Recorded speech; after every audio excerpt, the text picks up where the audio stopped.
Chaos is erupting in Italy. Riots breaking out at 27 prisons. 6 prisoners die. People are trying to flee as a massive quarantine is enacted on the northern areas of Italy. 16 million people being locked down, and their stocks have plummeted by 11%. All of this due to coronavirus fears. This is panic. And I said before, panic is probably going to be worse than the virus. Now, there is good reason to overreact, but never to panic.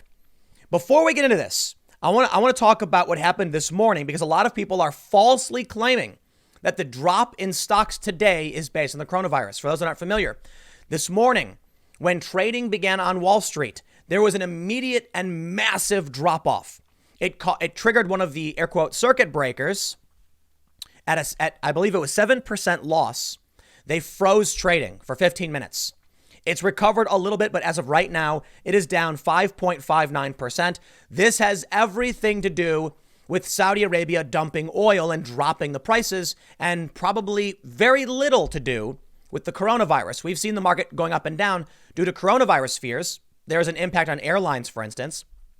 This massive drop is because overnight, the price of oil dropped dramatically, mostly due to Saudi Arabia. These are for the most part, entirely different news stories. Of course, blue check marks on Twitter are conflating the two and screeching that it's Donald Trump's fault. He's not getting his handle on the coronavirus. And I will say, I think Donald Trump is playing this much too lightly. In fact, many other Trump supporters have come out saying, whoa, man, basically the same thing. But I get it. There's a real challenge here. Let me show you this tweet from Will Chamberlain. He is a Trump supporter, conservative. He said perhaps the worst tweet of the presidency in response to this tweet from Donald Trump, who said last year 37,000 Americans died from the common flu. It averages between 27,000 and 70,000 per year. Nothing is shut down. Life and the economy go on. At this moment, there are 546 confirmed cases of coronavirus with 22 deaths. Think about that. And Will said this is the worst tweet of the presidency. Rock in a hard place, man. So I agree the tweet is bad. I think Trump could do better. I don't think it's the worst possible tweet he's ever made, to be completely honest, because you need to look over at what's happening in Italy.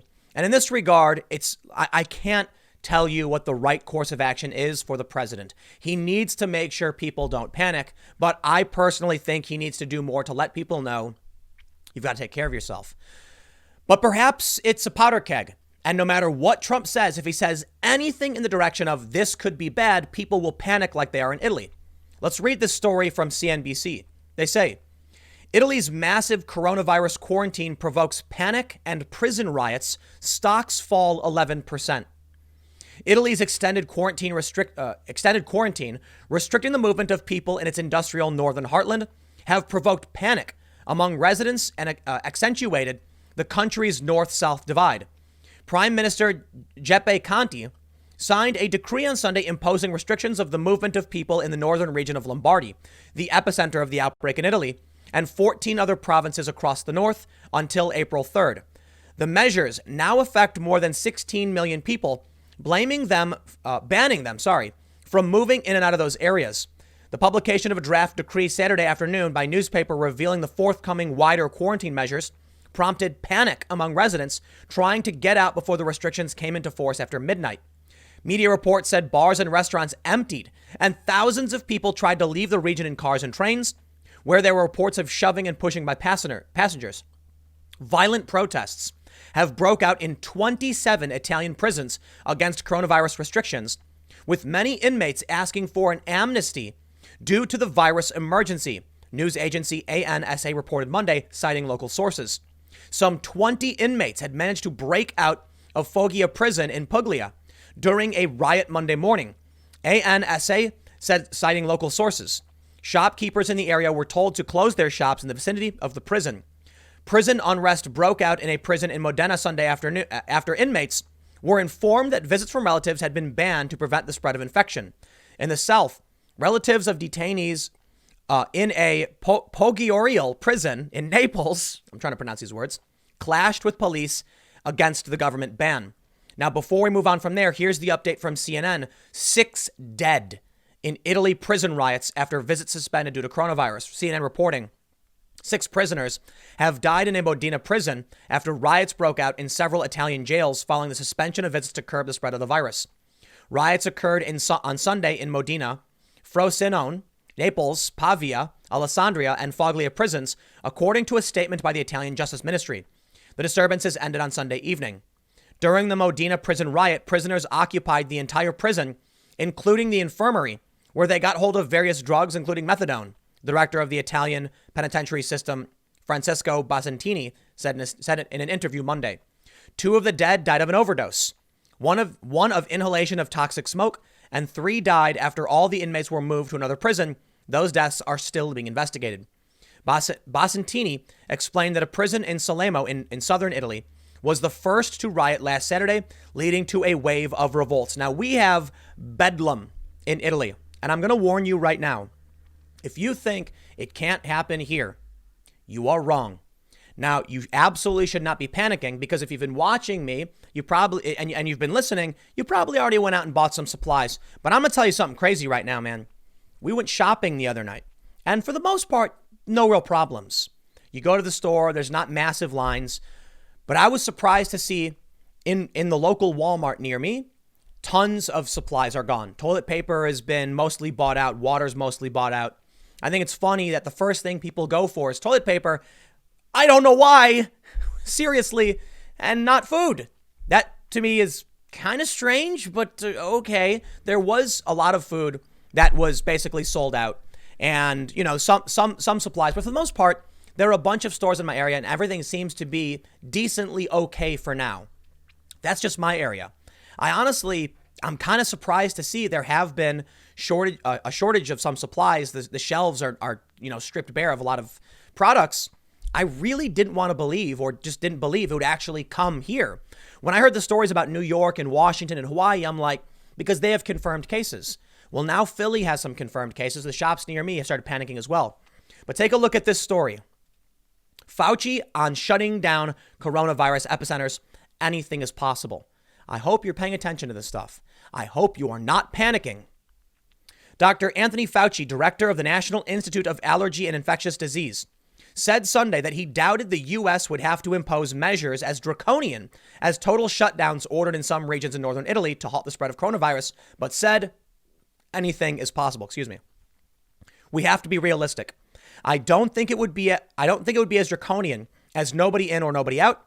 But if we continue to get cases like this, particularly at the community level, there will be what we call mitigation, where we have to essentially do social distancing, keep people out of crowded places, take a look at seriousness. Do you really need to travel? And I think it's particularly important among the most vulnerable, Fauci said on Fox News Sunday. You don't want to alarm people, but given the spread we've seen, anything is possible. And that's why we've got to be prepared to take whatever action is appropriate to contain and mitigate the outbreak, he added.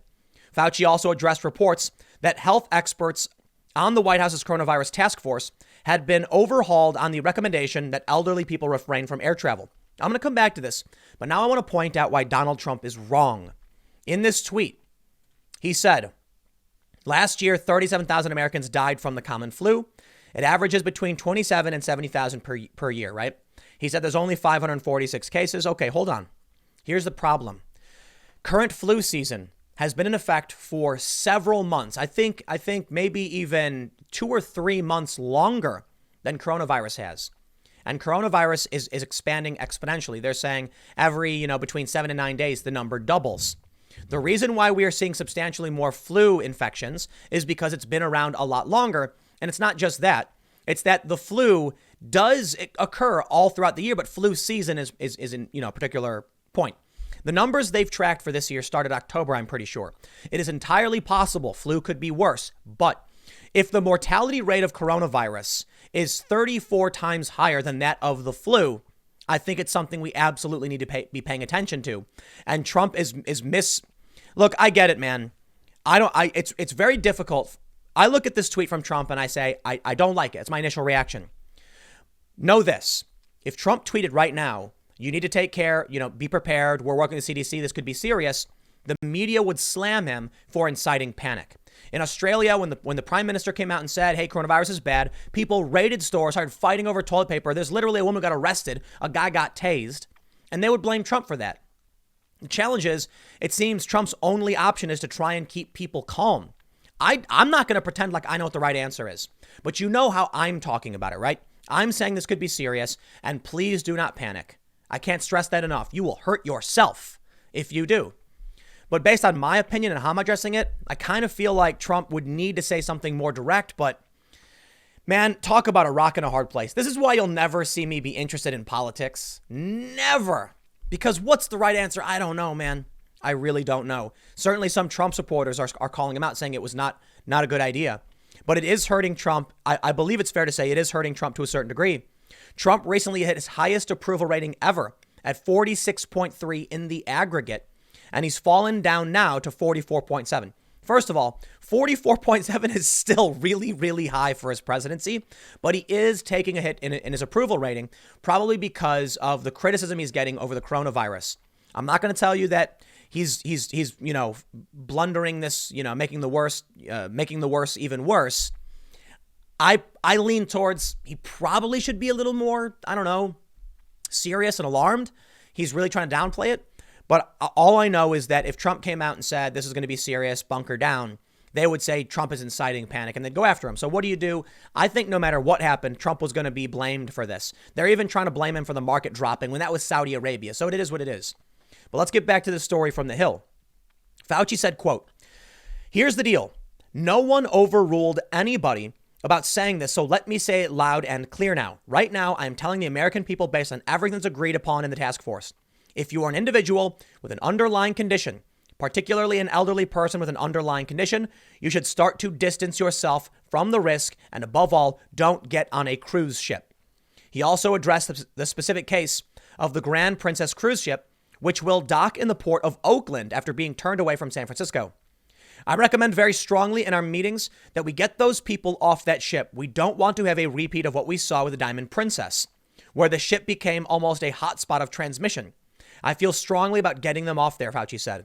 Appearing on NBC's Meet the Press, Fauci emphasized the risk to elderly and otherwise vulnerable people, telling Chuck Todd, I think right now, something that's important that I hope the American people appreciate is that the risk of getting into trouble with this infection is overwhelmingly weighted towards people with underlying conditions and the elderly.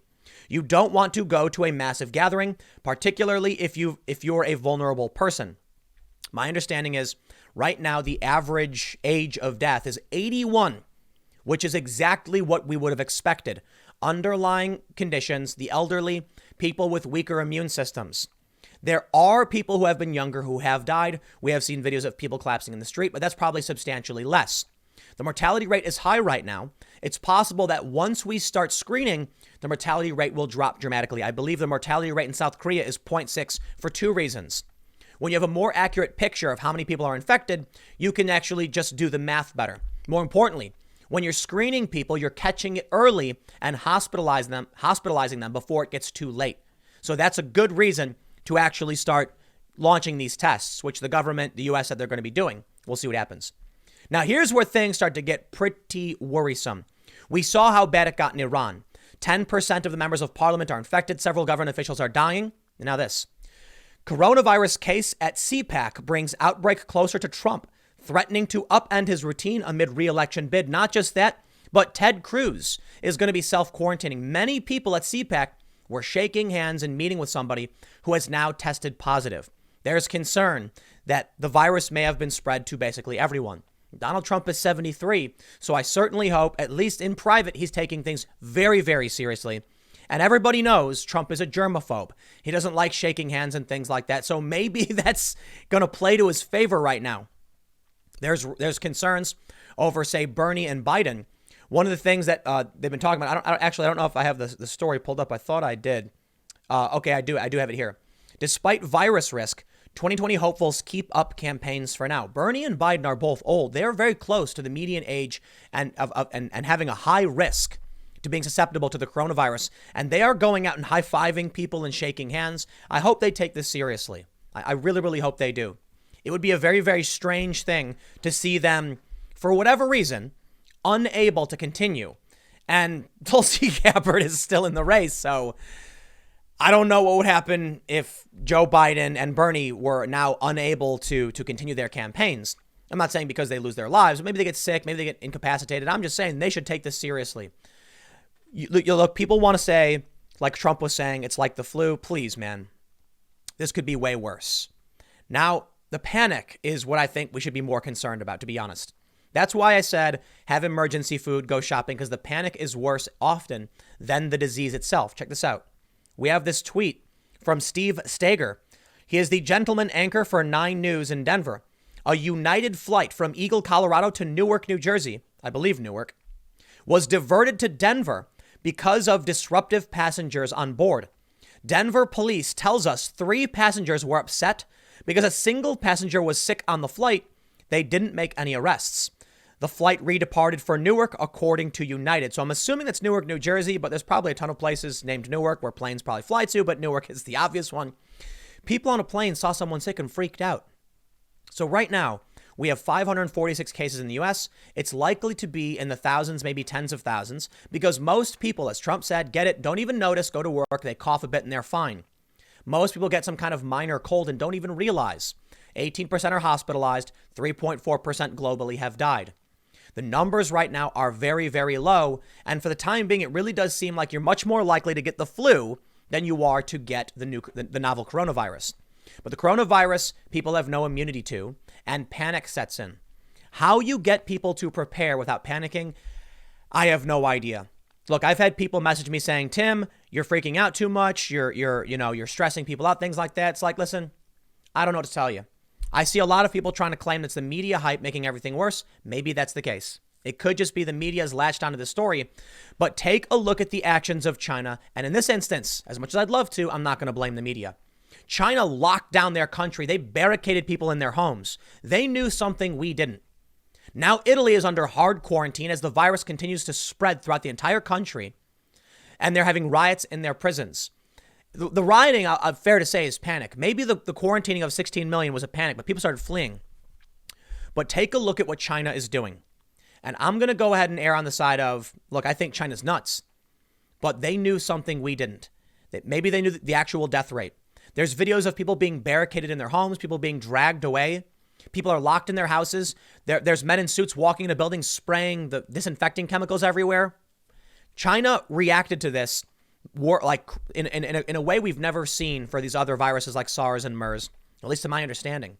Then we saw the U.S. military announce back in the beginning of February, a month ago, that they were going to prepare for a full-blown global pandemic.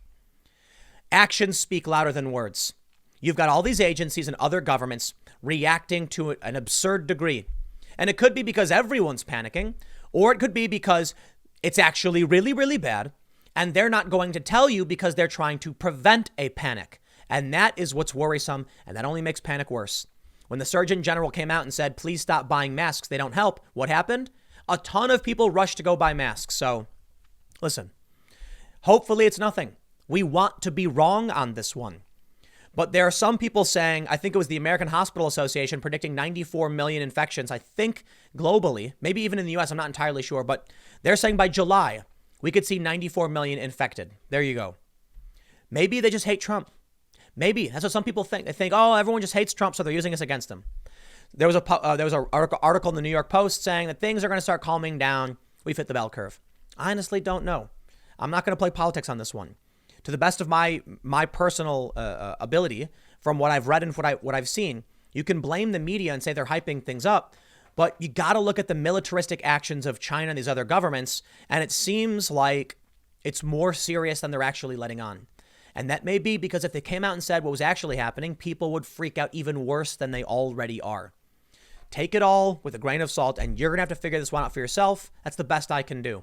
I'll leave it there. Stick around. Next segment's coming up at 4 p.m. YouTube.com/Timcast. It is a different channel, and I will see you then.